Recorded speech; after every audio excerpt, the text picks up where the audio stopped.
Hello' welcome back to my channel. আজি আমি গৈ আছোঁ এটা ঠাইলৈ, যিটো ঠাইৰ পৰা আমাৰ বাইদেৱে নতুন জীৱনৰ আৰম্ভণি কৰিব। আমাৰ ট্ৰেইন ৰাতিপুৱা 6:30টাতে আছে, ৰাজধানী এক্সপ্ৰেছ। ফ্লাইটত নগ'লোঁ কাৰণ আমাৰ লাগেজ বহুত আছে। এয়া ৰাতিপুৱা হৈ গ'ল, পোহৰ হৈ গ'ল। ইমানেই বস্তু ভৰাইছোঁ গাইজ, ইমান টান হৈ গৈছে, চেম কিবা কেম্প লগাই লাগিছে মানে। এইটোৰ কেপাচিটি কিবা 60 kg 70 kg আৰু সিমানেই লৈছোঁ চাগে আমি। এয়া আমি ৰখি আছোঁ এতিয়া, নিতাৰ শহুৰ আৰু শাহু আহিছে চি অফ কৰিবলৈ। আমাৰ ট্ৰেইনখন আছিল 6:30 বজাত, কিন্তু এতিয়া ৰাজধানী এক্সপ্ৰেছেও লেট কৰি দিলে। এতিয়া চাগে 7:20 মানত আহি পাব আৰু। নিতাৰ শহুৰে বুজাই আছে নিতাক ৰে'লৰ কথা।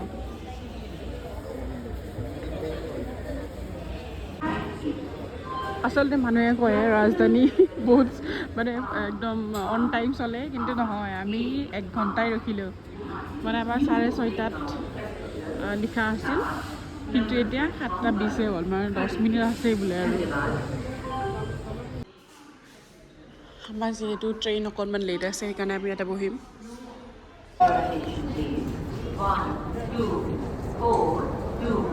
জীৱনত মই প্ৰথমবাৰ ৰাজধানী এক্সপ্ৰেছত উঠিবলৈ গৈ আছোঁ ৰাইজ।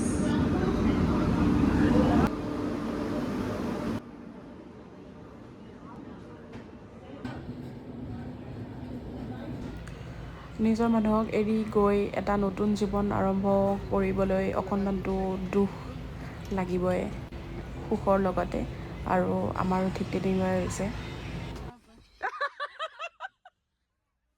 আৰু 10 মিনিট ষ্টেচনত ৰখি ৰাজধানীখন চলিবলৈ ষ্টাৰ্ট কৰিলে। ৰাজধানীত দিছে পেপাৰ পঢ়িবলৈ, এইবাৰ দিছে পানী।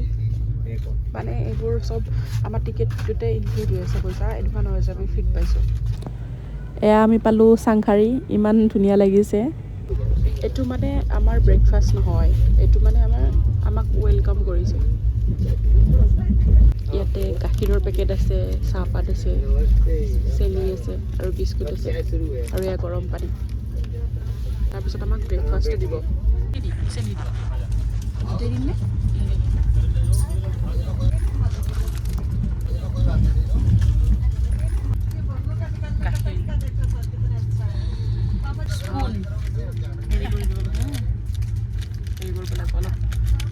বেছি ডুবাব লাগে, কেনে লাগিছে চাহ? ধুনীয়া, টেষ্টি একদম, চেনিটো পাৰফেক্ট একদম। ৰাইজ এনেকৈ ঘৰত এনেকুৱা ষ্টাৰ্ট কৰি দিওঁ নেকি? চাহ বনাবৰ কাৰণে দেখোন বহুত আলচ লাগে, আলচ। এনেকৈ আনি থৈ দিম, মানুহ আহিলে এনেকৈ ডুবাই। এইটোৱে আৰু চবৰে কাৰণে নহ'লে চেনি নিদিয়া বনাব লাগে, দিয়া বনাব লাগে, গাখীৰ দিয়া বনাব লাগে, তাতকৈ এনেকৈ দিয়াই ভাল ন? একদম লাগে, মোৰতো লাগে। এয়ে কৰিম, বিজনেছে কৰোঁ নেকি?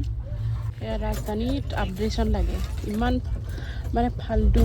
ওপৰত উঠাকেইটা কেনেকৈ উঠিব সেইটোও নাই, মানে অকল এইডাল আছে, এইডালত নোৱাৰি নহয়। অকল ওপৰত উঠাকেইটা মানে বহুত প্ৰব্লেম আৰু। এই ৰাজধানীখনত চাৰ্জ দিবৰ কাৰণে কাষত এটা প্লাগ নাই। আমি চাৰ্জ দিব লগত যাব লাগিব, তলত যাব লাগিব। তাতে 2টা প্লাগ আছে, আমাৰ ইয়াতে 6টা মানুহ। বেলেগ তেনেকুৱা নহয়, north east express, Arunachal Pradesh চব মানে ইয়াতে হেৰি, তাৰপিছত ইয়াতে AC নাই। AC ইয়াতে নাই, ইয়াতে তাতে AC আছে, মানে আমাক লাগিলেও নালাগিলেও আমি ACটো লাগিয়ে থাকিব। যদি কাৰোবাক নালাগেও তেতিয়া মানে ACটো চলিয়ে থাকিব। বেলেগ ট্ৰেইনত ইয়াতে AC থাকে, ইয়াতে AC থাকে, চবে বন্ধ কৰি ল'ব পাৰে যদি নালাগে। এয়া ৰাইজ, ইয়াৰ অবিহনে আমি একো কৰিব নোৱাৰোঁ। তামোল মাই দি পঠাইছে, আমি কিন্তু থু নেপেলাওঁ দেই, গিলি থওঁ আৰু, বেয়া কথা কিন্তু গিলি থওঁ।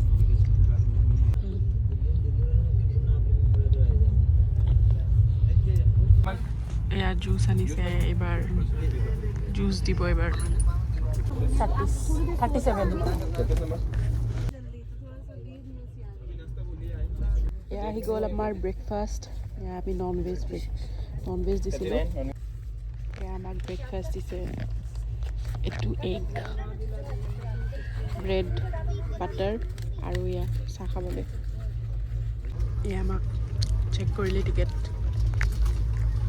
ইয়াতে মই এটা কথা কওঁ মানে যদি ট্ৰেইনত ট্ৰেভেল কৰিছোঁ আমি আৰু আমাৰ মানে আমি যদি এটা আছোঁ তেতিয়াতো হ'লে আৰু হ'ব লাগে যদি দুটাও আছোঁ তেতিয়া যদি আমি ফেমিলি এটাৰ লগত কৰিছোঁ ন বগীটোত মানে ফেমিলিয়ে তেতিয়া মানে সেইটো মানে চবচে বেয়া আমাৰ হেৰি আৰু এক্সপিৰিয়েঞ্চ হ'ব আৰু মানে তাৰে ওপৰত আমি মানে ব্ৰেকফাষ্ট আছিলে আমাক যে এই আমাৰ ব্ৰেকফাষ্টত মানে আমাৰ এগ আছিল এগ টোষ্ট কিবা এটা আছিল আৰু সেইটো দেখিয়ে মানে কাষৰ মানুহকেইটাই মানে চব কুচাই দিছে নন ভেজ নাখায় বুলি মানে কুচাই দিছে এইখন হৈছে আমাৰ ট্ৰেইন পাব্লিকৰ কাৰণে এটাৰ কথা ভাবি আমি কৰিব নোৱাৰোঁ নহয় আৰু যদি অকল এটাৰ কাৰণে ভাবিলে হয় যে মানে এনেকুৱা ভেজ আছে মানুহ নন ভেজ নিদিব তেতিয়া এইখনৰ ট্ৰেইনত দায়িত্ব ন ট্ৰেইনখনে ডাইৰেক্ট ভেজে কৰি দিলে হয় ট্ৰেইনেই না নন ভেজ দি আছে আমি এতিয়া ক'ত উঠি যাই পেলাই খাম নহয় জানো এইবিলাক মানুহক আমাৰ গুৰুত্ব দি লাভ নাই আমাৰ যিহেতু নৰ্থ ইষ্টৰ খানা এইটো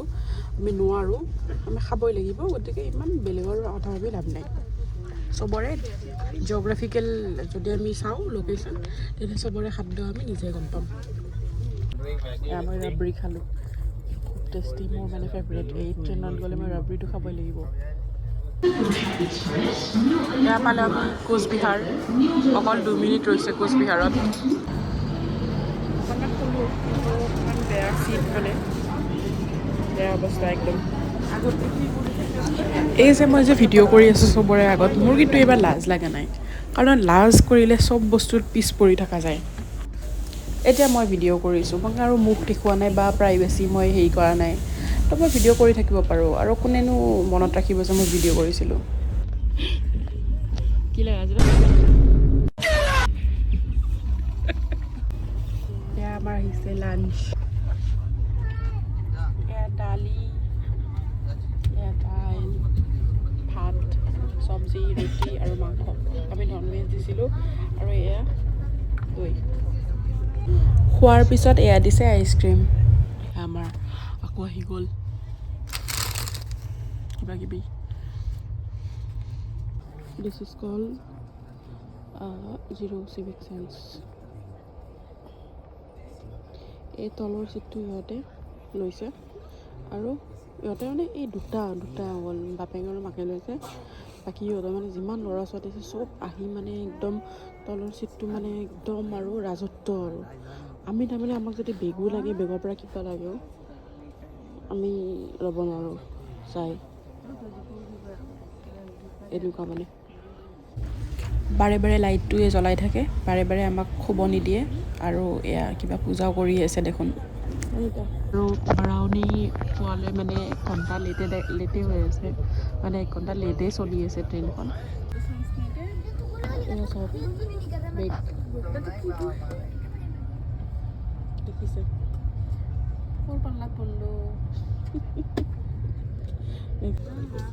একেই আৰু চিকেন ৰাইচ ৰুটি দালি চব্জি আমি আমাৰ নিচিনাই তামোল খোৱা পানীও পাই গ'লোঁ এতিয়া কাটিব এয়া এতিয়া দিছে আইচক্ৰীম আমাৰ লাষ্ট মানে এইটো আজিৰ কাৰণে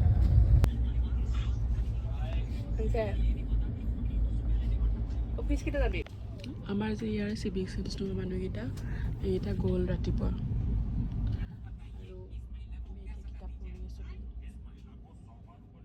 আমি কানপুৰ চেণ্ট্ৰেল পালোঁ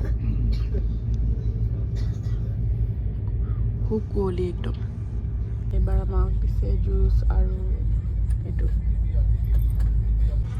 তাৰপিছত এতিয়া আহিছে ব্ৰেকফাষ্ট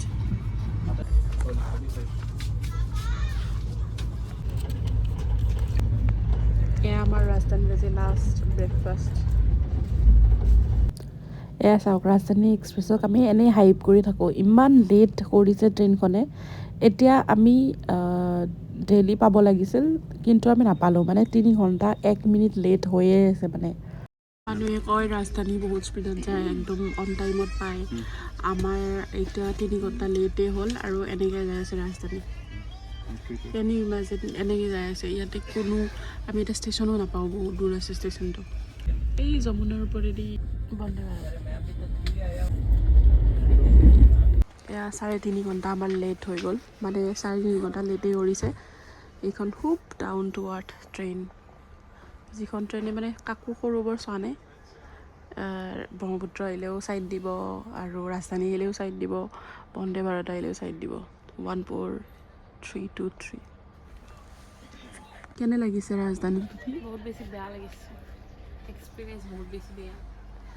দেখিছেনে ৰাইজ, ৰাজধানীতে যদি এক্সপিৰিয়েঞ্চ বেয়া হয়, জীৱনটো ট্ৰেইনত উঠিলোঁ মানে উঠিলোঁ, ৰাজধানীত উঠি পোৱা নাছিলোঁ। ৰাজধানীত উঠিলোঁ আৰু এক্সপিৰিয়েঞ্চ মানে একদম টক্সিক মানে। কিবাকে বহুত দেৰিৰ মূৰত আমি দিল্লী পালোঁ। আমি এতিয়া দিল্লী পাই গ'লোঁ। মাইনুৱে আমাক নিব আহিছে। এতিয়া আমি ভাবিলোঁ খাই যাওঁ বুলি, যিহেতু দেৰি হ'ল, 3টা বাজিলেই। এতিয়া আমি খাই যাওঁ আৰু।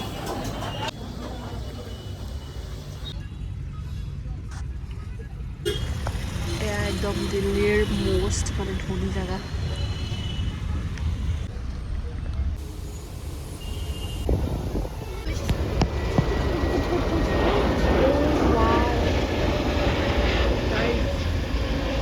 মজাকে দিছোঁ। 3 নম্বৰখনত আমি ৰেকৰ্ডিং কৰিব অলপ চান্স পালোঁ আৰু আহিব আশা থাকিল। মই কিন্তু বাইদেউৰ ঘৰতে নাথাকোঁতেই ৰাইজ, মই ঘূৰিবলৈ যাই আছোঁ Rajasthan. So' see you in the next blog.